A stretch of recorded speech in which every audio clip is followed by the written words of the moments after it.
আসসালামু আলাইকুম গাইস, কেমন আছেন আপনারা সবাই? আশা করি সবাই আলহামদুলিল্লাহ ভালো আছেন। আজকে আমি আপনাদের দেখাবো একটা মসজিদ। মসজিদটা আপনারা প্রায় মানুষরাই চিনবেন, কারণ 90 দশকের যখন বিটিভিটা মানুষ বেশি করে দেখতো, বিটিভি যেটা বলে, তখন মাগরিবের সময় যে আজান দিত, সেই আজানের ভিতরে হয়তো একটা মসজিদ দেখানো হতো মসজিদ। সেই মসজিদটা হলো এটা, যেটা পানির উপরে সম্পূর্ণ ভাসমান একটা মসজিদ। এই মসজিদটার অবস্থান সৌদি আরবের জেদ্দা শহরে।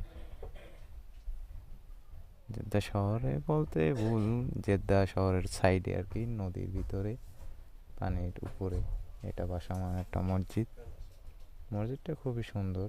এটা আপনারাই দেখেন,